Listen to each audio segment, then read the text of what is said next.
Hello అండి, నమస్తే అందరికీ. మనం వీడియోలోకి వెళ్ళిపోదాం. ఈరోజు మనం 3 విషయాల గురించి తెలుసుకుందాం. ఫస్ట్ది ఏంటంటే ధనుర్మాస వ్రతం ఎందుకు చేస్తారు, రెండవది పాసురాలు ఎన్ని, మూడవది అసలు పాసురాలు అంటే ఏమిటి అనేది. ఫస్ట్ విషయం తెలుసుకుందాం. ధనుర్మాస వ్రతం ఎందుకు చేస్తారు అంటే ఇది గోదాదేవి శ్రీకృష్ణుని కళ్యాణానికి సంబంధించినది అన్నమాట. అంటే గోదాదేవి శ్రీకృష్ణుని పొందడానికి తన చెలికత్తెలతో కలిసి చేసిన వ్రతం అన్నమాట ఇది.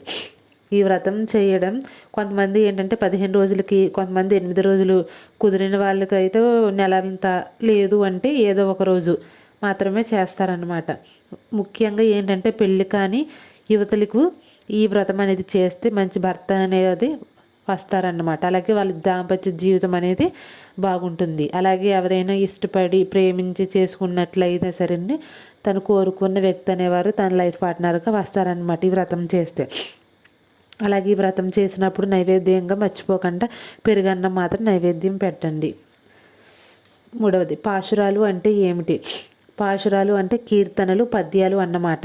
అంటే ఈ పాశురాలు ఏముంటుంది అంటే గోదాదేవి శ్రీకృష్ణుడిని ఇష్టపడే విధానము, అలాగే చెలికత్తెలకు అతని గురించి చెప్పిన విధానము, చెలికత్తెలను ఉదయం పూట ఎలా లేపిందో ఆ విధానము అన్నవి ఇవన్నీ ఉంటాయి అన్నమాట.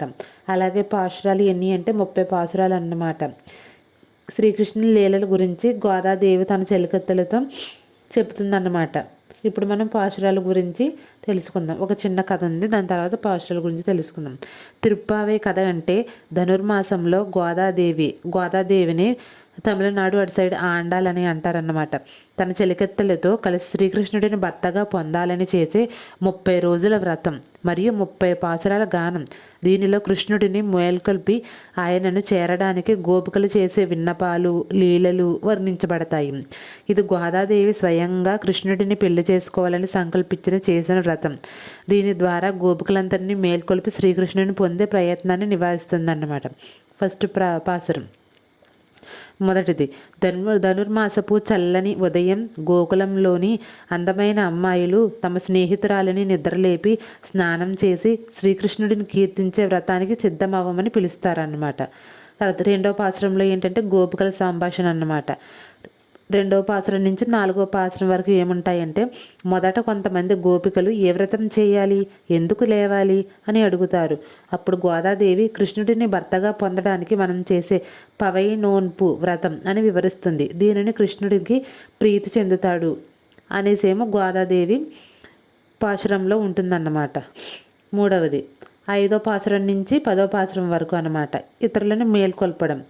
ఒక్కొక్క పాసురంలో గోదాదేవి తన చెలికత్తెలందరినీ ఒక్కొక్కరిగా పిలుస్తుంది. వారిని మేల్కొల్పడానికి వారి ఇళ్ల దగ్గరకు వెళ్ళి తలుపు తట్టి నిద్రలేవమని, తమతో కలిసి కృష్ణుడిని చేరవమని కోరుతుంది. ప్రతి పాసురంలో ఆయా గోపికల ప్రత్యేక లక్షణాలను, వారిని లేపే విధానాన్ని వివరిస్తుంది.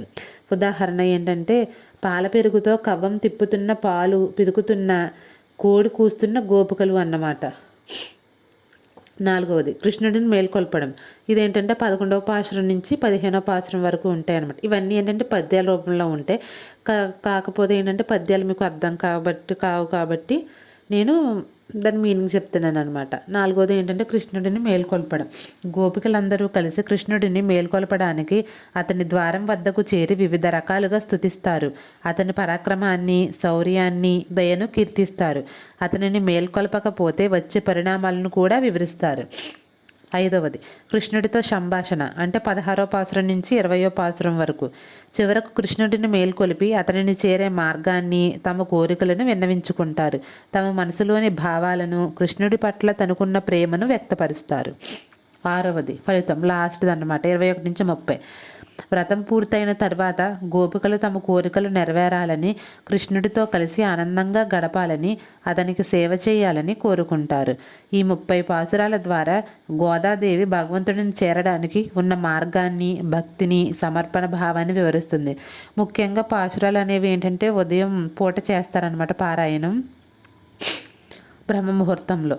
దీని యొక్క పాశురాల యొక్క ఉద్దేశం ఏంటంటే తిరుప్పావై అనేది భగవంతుడిపై సంపూర్ణమైన ప్రేమ, శరణాగతి మరియు మోక్షం కోసం చేసే ఒక ఉన్నతమైన వ్రతం. మార్గశిర మాసంలో దీనిని పఠించడం వల్ల కృష్ణుడి అనుగ్రహం లభిస్తుందని భక్తుల నమ్మకం. చూశారు కదండి. ఈ వీడియోలో గోదాదేవి యొక్క పాశురాల గురించి, పారాయణం గురించి, ఒకవేళ పాశురాలు చదివితే వచ్చే పరిణామాల గురించి, ఉపయోగాల గురించి అన్నీ వివరించబడ్డాయి కదా. మీకు కానీ మా వీడియో నచ్చితే లైక్ చేయండి, షేర్ చేయండి. అలాగే మా ఛానల్ సబ్స్క్రైబ్ చేసుకోవడం మర్చిపోకండి. ఇలాంటి మీకు చాలా వీడియోలు